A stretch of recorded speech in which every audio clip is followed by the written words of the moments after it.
నా పేరు మహేష్, పీడిఎస్యు తెలంగాణ రాష్ట్ర అధ్యక్షుడిని.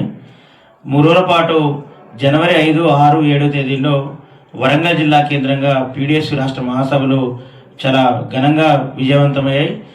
ఈ సందర్భంగా తెలంగాణ రాష్ట్ర వ్యాప్తంగా ఉన్నటువంటి వివిధ జిల్లాల ప్రతినిధులు, నాయకులు, కార్యకర్తలు, అదేవిధంగా 7 రాష్ట్రాల నుంచి విప్లవ విద్యార్థి సంఘాల ప్రతినిధులు, అదేవిధంగా ఈ రాష్ట్రంలో ఉన్నటువంటి మేధావులు, విద్యావేత్తలు అనేక మంది ఈ రాష్ట్ర మహాసభలని జయప్రదం చేశారు.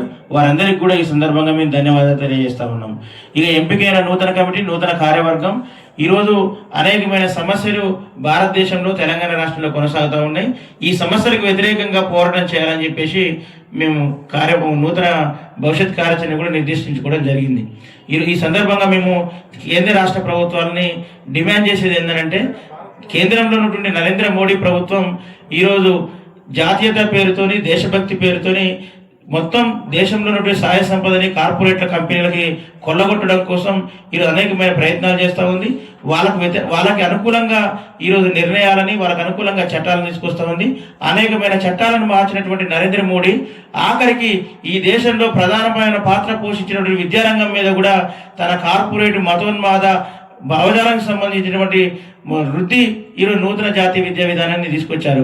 ఈ నూతన జాతీయ విద్యా విధానం ద్వారా ఇప్పటికే అనేకమైనటువంటి కాలేజీలో, యూనివర్సిటీలో, సెంట్రల్ యూనివర్సిటీలో, ఎన్ఐటీలో, ఐఐటీలో మొత్తం ఫీజులు మొత్తం పెరిగిపోయి విద్యార్థులు మొత్తం కూడా ఆర్థిక భారంతో ఈరోజు చదువుకు దూరం అవుతున్న పరిస్థితి ఉంది.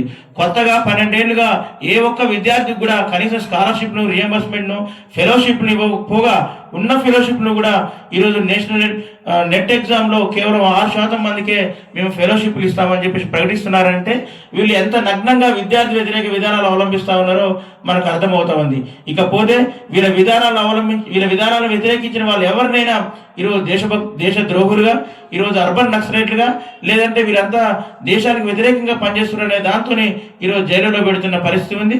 ఈరోజు ఉమర్ ఖలీద్ లాంటి విద్యార్థి నాయకులను కూడా 5 సంవత్సరాలు ఎటువంటి ట్రయల్ లేకుండా జైల్లో పెట్టి నిర్బంధించి ఈరోజు తన ఫాసిస్టు పాలన కొనసాగిస్తున్న పరిస్థితిని మనం చూస్తూ ఉన్నాం.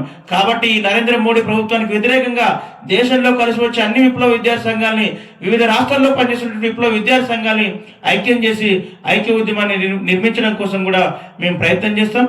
రేవంత్ రెడ్డి